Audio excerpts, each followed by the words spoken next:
So, welcome back to the Phoenix Wellness Coaching Podcast, exploring women's and men's life choices. If this is your first visit for this podcast, then it's great to have you here and on this journey with us. If you're coming back to us, then again, really good to have your continued support. So for those of you who don't know me, I'm Jeanette Forder. I'm the founder of Phoenix Wellness. We're a wellness and life coaching service, and I have over 20 years experience through various corporate roles. My passion in life is helping women thrive through menopause, a major life-changing moment in most women's lives. But of course, we don't experience menopause in isolation, and how we navigate this stage can and does have an impact on the lives of those around us, whether that's our partners, our children, other family members, our friends, and of course, our work colleagues. So my passion is to help women understand what is actually happening to them so that they can successfully navigate it with the help and support of those around them. We all deserve to have that magnificent midlife. So I'm really delighted to be recording this second season of my podcast series. But as you can probably tell, we're going to take things with a slightly different approach this time as we're video podcasting. Seriously nerve-wracking and interesting. But not only do you get to listen to my conversation with some absolutely amazing and inspiring women and men, but you get to see us too. So for our first episode of this season, we're going to explore the role of faith and how that can help to provide an anchor in times of change in our lives. And for this, I want to introduce you to an amazing lady that I know, a lady called Maria, whom I've had the pleasure of knowing probably for about the past 4 or 5 years. Maria and I first met when we were both HR business partners working in the civil service. Unlike myself, Maria has made public service a large part of her life, with a career that spans many different departments and over 30 years of service. So what an amazing achievement. But Maria has been on a journey, and menopause has awakened a few questions for her, which we'll touch on later. But the one thing that drives Maria forward and is the bedrock for her life is her faith. So in this conversation, I want to learn how Maria's faith has sustained her throughout her life, through the ups and the downs, and how her faith is now guiding her on her new entrepreneurial journey. So Maria, it's hello. lovely to have you here. Thank you so much for having me. I feel very honoured. Oh, it's a delight to have you here, because I know we've known each other for a few years, yeah. but really only got to know each other with a capital K very recently. Yeah. So just so that our audience can get to know you, Yeah. can you start to tell us a little bit about your story? Because I know it's a really interesting story, not just about your faith, but also you had a really interesting background in a multicultural, multi-heritage family. I think you said in the 80s in London? Yeah, absolutely. So for me, I am born in the early 70s. I'm the only child of my mum's first marriage. And for reasons of her own, decided that marriage wasn't for her. But from the age of 2, I was raised, she met the man that I called Daddy, and he was a black Ugandan man. They then had two boys. I've got 2 brothers that I was raised with who were dual heritage. And that sort of thing. We were born in Leeds, so kind of northerners, anything north of Watford, I think, is a challenge somehow. I was raised on a council estate that backs onto Millwall football ground, so obviously being of a dual heritage family near Millwall, which obviously people that are aware of Millwall and their history, I'd like to think that they've moved on a lot since then, but back in the day, Millwall wasn't the nicest places, being a Leeds lass as well, so kind of bit of a double whammy really, and at the time National Front was very prevalent in Bermondsey, and very much had a presence there, so yeah, it was an interesting upbringing in that environment, being in a dual heritage family. Absolutely, and I have to say, not being of a dual heritage background, but I understand the Leeds and the Millwall. Yes. And I think I said to you, slightly different tack, but my mother is a Leeds football fan and my dad supports Millwall. So you can imagine the conversations that they have about football. But yeah, certainly during the 80s, that must have been quite difficult. Yeah. But you mentioned that your mum was essentially, for a time, a single parent. Yeah. Can you tell us a little bit about your relationship with your mum and how that shaped the way that you've become a mum? My mum's amazing. As with all relationships, I think we drive each other up the wall at times. But absolutely love and adore my mum. She's very inspirational, very, very courageous. She made the decision to to walk away from the marriage because it wasn't the marriage that she dreamt about as a child, because of her upbringing and stuff. And then obviously in the early 70s then got into a relationship with a black man. That just, making herself a solo parent and then, partnering up with a black gentleman, it wasn't the done thing, particularly up in Leeds in the north. So she's very brave. I admire her courage. And throughout their life together, they then later went onto the mission field, and the fact that she went and embraced that, with both hands and really got stuck in and embraced the culture and that sort of thing. So yeah. That's probably where you get a lot of your compassion from, because obviously having worked with you, I know your passion around diversity and equality and actually getting to help people. Yeah. So you probably got quite a bit of that from your mum, I'm guessing. Yeah, absolutely. Both my mum and my dad, And I think that's where I consider myself even though I'm a white girl in a dual heritage family, I consider myself very privileged to have had that upbringing, to be able to see it and witness it and have my own, my own journey within that and that sort of thing. So yeah, very privileged. Excellent. So I know, like your mum, but for very different reasons, that you're a single mum yourself. And I wonder, how has your mum, the way she was as a single mum, how has that been a real role model for you? I think just the fact that she's just got so much courage and just embraces life and just gets on with it, really is kind of where I draw that strength from, and that independence, I suppose, really. So I know when we've talked, your story for me, with your faith as well, but particularly it's a real story of resilience and courage, and some of the things that I know you've experienced yourself. So I wonder, would you mind telling us a little bit of your story about how you came to be a single mum? Yeah, sure. So at the age of 16, I met Ray, my late husband, and the father of my child. And at 19, we got married. And then at age 24, whilst 3 months pregnant, I lost Ray in a car accident. So that's been done the whole widow journey, solo parent journey, and that sort of thing. So that wasn't planned, obviously, particularly being so young.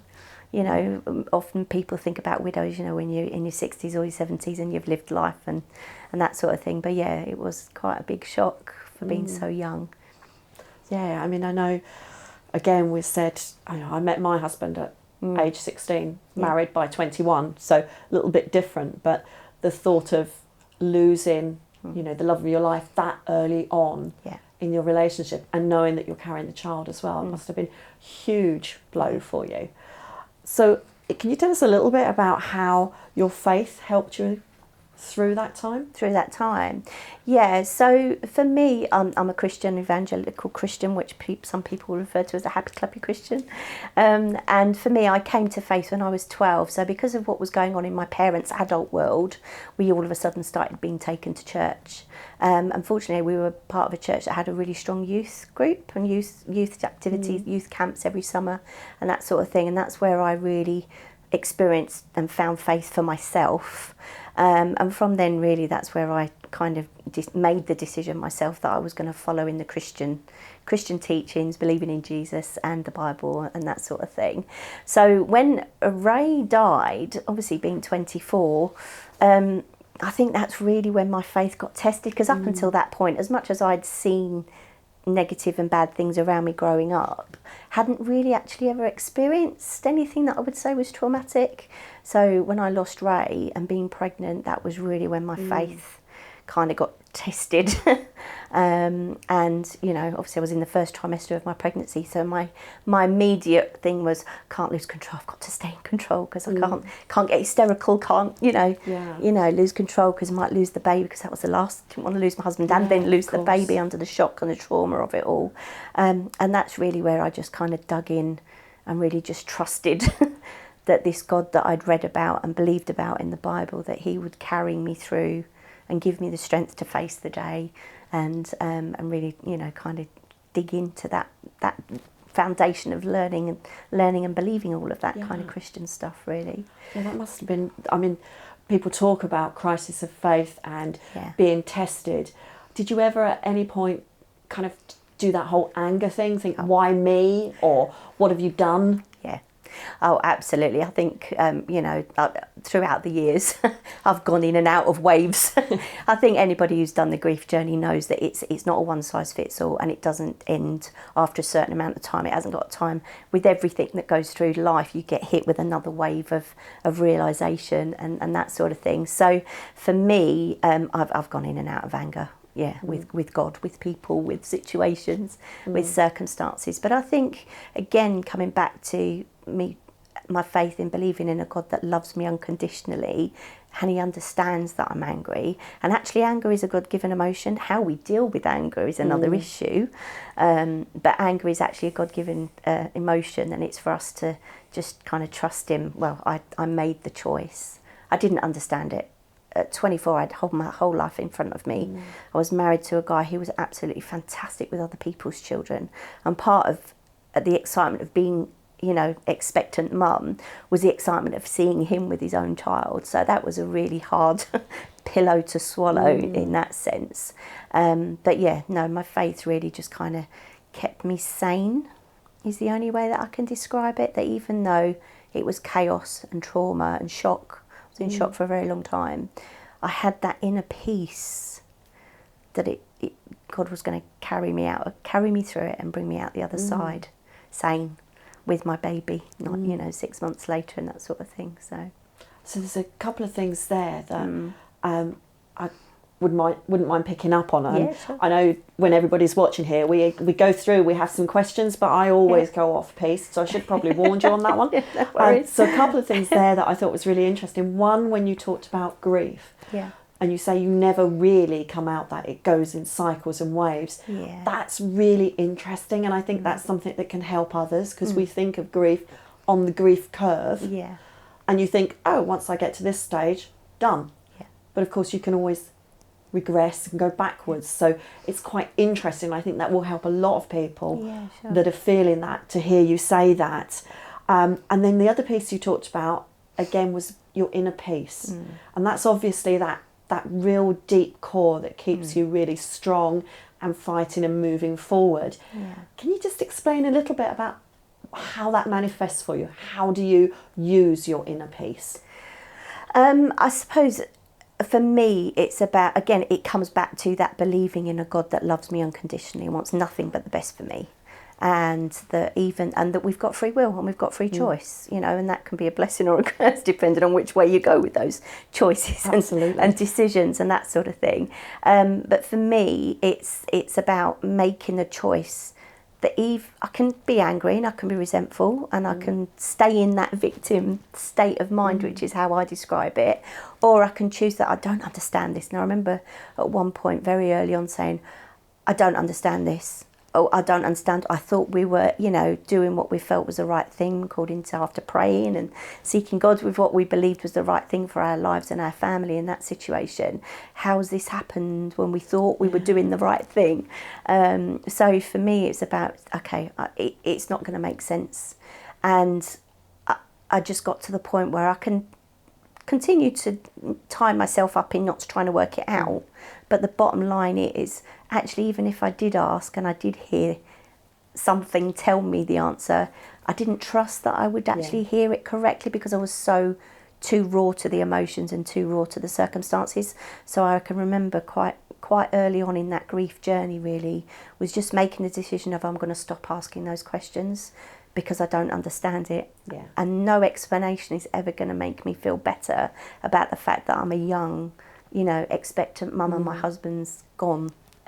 So I just stopped asking those questions and just thought, this is the reality, and I've either got to embrace it and make the best out of the situation. And come out of that came that foundation of just trusting God through all of that. And there were times when I hung on for dear life, that white knuckle ride, so to speak. I definitely, in my faith, because it has definitely been tested through that journey, but making that choice to trust, and then just trusting that it's going to work out, it was. That's really interesting, hearing about your inner peace and how your faith has sustained you. And I'm sure, as we've said, your faith has gone through various challenges.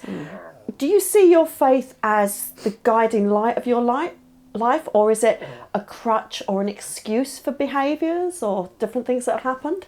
I definitely see it personally as a guiding light, particularly as being quite a traumatic situation. I didn't have that inner strength or resilience to kind of navigate that season of my life. So I definitely see it as a guiding light. For me personally, when you read Psalm 139, for example, it talks about God knowing you before your mother and father knew you were there. He had a purpose for your life, that he's going to give you. He knows the ways that he wants you to go, and all that sort of stuff. So for me, I see, if I believe in a God that knows every hair on my head and wants nothing but the best for me, why would I waste my energy trying to do it in my own understanding and my own strength? So for me, I pray about everything, and that sounds really trivial, which is where people say, oh, you're just using your faith as a crutch or as an escapism of realism and that sort of thing. But actually, I'm like, well, for me, that's common sense. I very much live my life on the proverb of, the wise learn from other people's mistakes, the foolish learn from their own. So from my perspective, if I believe in this God that understands and knows everything, why wouldn't I go to ask him to guide me through and to navigate life and everyday situations and circumstances and that sort of thing? And I definitely, as a solo parent navigating that world of raising my daughter on my own, I needed somebody to guide me through that, how to discipline, how to raise her, how to encourage her, how to, speak positive into her life, because our situation wasn't positive in that sense, So, she grew up without her dad, and she was hearing wonderful things about this man that was her daddy. And I remember her going through her own grieving process of hearing about this wonderful man, but him not being there, and helping her how to navigate that. So there's definitely been key points in my life where I know that God has guided me in how to navigate and to navigate it, hopefully, I'd like to think positively. Just navigating everyday life, I think. Yeah, I mean, that's just hearing you say there about your daughter actually going through her own grieving process. That's the thought that had never occurred to me, and possibly wouldn't to many other people, that actually she didn't get to know her father, and whilst you're dealing with your own ongoing grief and coming to terms, you've got to help her through it as well. That's the side that you never actually think about at all. Yeah. So it's a good job you did have that inner strength and that guide with your faith. Yeah, thank you. I think I did need professional help at that point as well, which then I drew on organisations that dealt specifically. There were specialists with childhood grief, because from my perspective, here was a child, she was grieving something that she never had. Yeah. And I couldn't get my head around, well, how can you grieve something you've never had? I can understand if she's had him and then all of a sudden he's not there, but how do you process grieving something that you've never actually had? And it really helped me to understand where her brain development was in her as she grew older, what she was understanding. She was of that age where she was understanding who her mummy and her daddy was, and a grandma and a granddad, and kind of putting the family tree together almost. And she was then identifying what she didn't have. And of course, when you're surrounded, or what you perceive to be surrounded, obviously that's not the reality of life. There are lots of solo parents, but the solo parents, friends that I was moving with at the time, their children still had access to their father. So that my daughter was still hearing, oh, my daddy this, my daddy that. Yeah. And she'd never had that. So I had to, and God just really guided me how to navigate that in a really sensitive way, and not to dismiss it, because it was her journey, it was her reality. Yeah. But just to help me understand it, so I wasn't then perpetually crying myself to sleep every night, which I did on occasion, and that sort of thing. And that's why I'm saying, the grief doesn't, you learn to cope with it, but there's always, I suppose it's like that old adage example, isn't it? It's like an onion, you peel off a layer and something else comes to light, and, and that sort of thing. And just really embracing that so that I can navigate that for both myself and my daughter, who was mum and dad too, as positively as possible, really. So I also wanted to touch on menopause and faith. It's exciting. The big M, yes. And I know from my own... Do they mix, Jeanette? That's the question. Well, yeah. Can one help the other? Yeah, absolutely. I know from my own journey and everything I read, menopause again is a bit like opening Pandora's box in some respects for us. And as women, we start to suddenly not know ourselves or start to want to find ourselves, which sounds a bit kind of quite glib, but actually you do start to notice things that might be missing in your life. And I know for myself, I've been wanting to explore that spiritual side, the emotional side of what makes me who I am. And I wonder, obviously you found your faith, as you said, at an early age. I think you said you were about 12 or 13. Has that changed at all? Has your thoughts towards your faith and your God, has that changed? Or have you asked questions as you've gone into menopause? Or has menopause strengthened it? Well, I think it's only really, to be honest, Jeanette, it's probably only because of, you know, having a friendship with you and having the privilege of having access to your wealth of knowledge about menopause that I've actually, with hindsight, looked back and thought, oh, actually, I think that probably was more menopause related. I think for me, my menopause journey was that obviously going through the trauma of losing my husband, being pregnant, and obviously, you know, you know more about my life story, but losing my husband was one of many things that I've experienced. I've experienced, unfortunately, quite a lot of traumatic death in our family, in our friendship circles.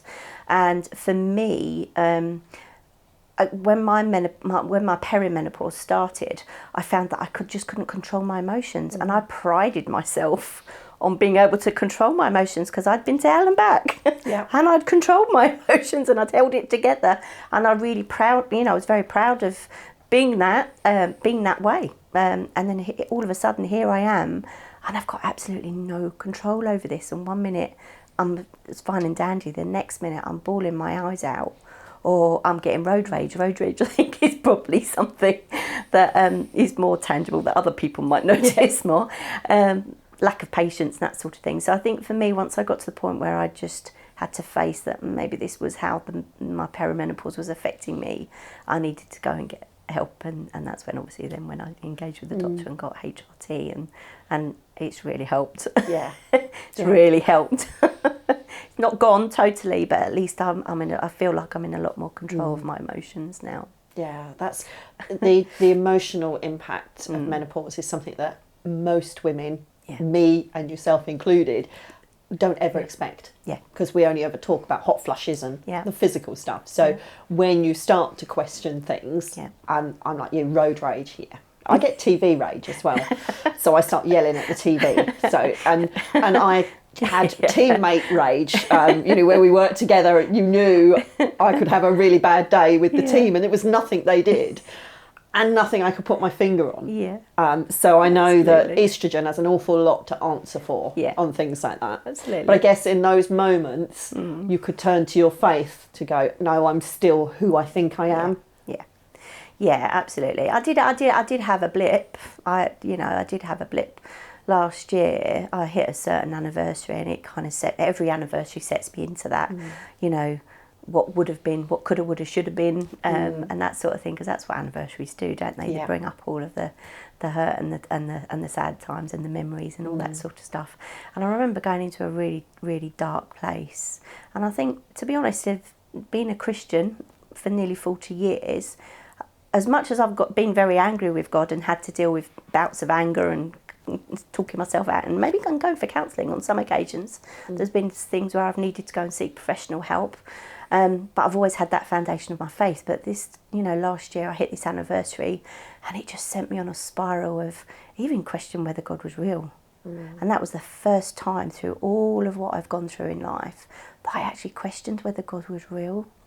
And that, to be honest, has been one of the darkest places, because even though my emotions might be everywhere, my circumstances, and I might be living through a war zone, I've always had my faith to fall back on, and that's been my foundation and my anchor to, you know, just dig in and trust. But here, for the first time, I was actually questioning whether God was actually real, and that really kind of freaked me out, to be honest. And I'd lost that inner peace because I was questioning whether it was real. So that was quite a scary place to be honest, when, you know, in light of my faith journey. And I think, you know, again, I think that's really the thing from learning from you about menopause, is that was probably my emotions and my hormones that contributed to that time. And actually, as a Christian, particularly when you've believed something for so long, I think it's right that you should every now and then take a stock take and check and making sure that, am I believing this just because it's a load of mumbo jumbo, or is it because it's a sincere belief and faith system for whatever the reason? and that sort of faith thing. is like a lot of things, it will change over time. Yes. Based on your circumstances, your age, where you are, things that are happening. And it probably is really healthy to stop and go, actually, is this what I believe? Yeah. And why? Sometimes you can't answer the why, but just going back and just doing that double take is probably pretty healthy. Yeah, no, definitely. Yeah, and there's been poignant points in my life where I've had those, okay, why do I believe this stuff? Am I just a sheep following the crowd, or, and do I actually believe it for myself? Can I stand on my own convictions because I genuinely, sincerely believe it for myself? And that sort of thing. But yeah, it's definitely been a journey. Yeah, life is but a journey. Yeah, absolutely. And I know you said earlier that you've always trusted that God had a purpose for you. Yes. And knows what your purpose is. And obviously in the last couple of years, from a professional standpoint, your journey has kind of gone off in a different direction. Yeah. Not unlike a lot of menopausal women. Yeah. But obviously you were a civil servant for 30-something years, which is huge. Yeah. And now you're an entrepreneur. I know. You're one of the 50-something fempreneurs, which is fantastic, or it might even be 40-something. I may have just aged you there, so I apologise on that one. So I need to embrace that, I think, don't I? Fempreneur. Fempreneur, and get my lips around it. Yeah, I love it. So, when you decided to go it alone, how has that journey been for you, and how has your faith helped you? I think the point of me launching or going out on my own and leaving the service really was a 6-year journey for me. So Charlie, my daughter Charlotte Louise, Charlie, known as Charlie, when she hit 18, I'd been planning for 9 years that when she reached 18 and had finished school age, that we would have a year in Australia. And that was really a defining moment for me on my solo parent journey, was to kind of disengage, to then think, okay, she's an adult now, what does the next season hold for me? Because my whole life was about surviving the grief, being a solo parent, raising my daughter the best way that I could do with the wonderful family and friend support that I had around me. I didn't do it all on my own. But it was, okay, so what does life hold now? We've reached 18, and I can remember thinking, oh, thank God for that. We've reached adulthood, and neither of us have killed each other in the process. She's no longer a teenager. Absolutely, and that sort of thing. So for me, it was about having that year out to reevaluate life, take stock. I've always loved my career in civil service. I've been very fortunate and blessed to have worked with some amazing people and had some wonderful opportunities. But it was a really defining moment for me, and it was whilst I had that year out in golden sandy beaches in Noosa. Anybody who knows the paradise of Noosa in Queensland knows what I'm talking about, and really just taking stock and seeing what happens. And I think for me, the business came out of that time really, because my whole thing was, I can't have gone through all of this trauma and hardship for, being a Christian, for God not to use that in a positive way. And so that's really kind of what underpins my journey of setting up the business and kind of in branching on that fempreneur journey really. So tell us a little bit about your new business. My new business, so I consider myself to be a HR business partner and a coach and a mentor. And really I'm about prevention, being solution focused and being restorative where things have gone wrong. And by that I mean, working in service. The civil service are the lawmakers of the UK. So they're the ones that kind of set the direction for employment law and that sort of thing. They've also actually got leading best practice as an employer of, hundreds of thousands of staff and that sort of thing.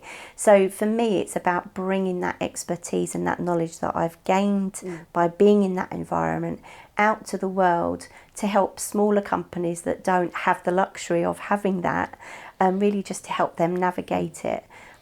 Well, the bottom line is I love people, I care for people.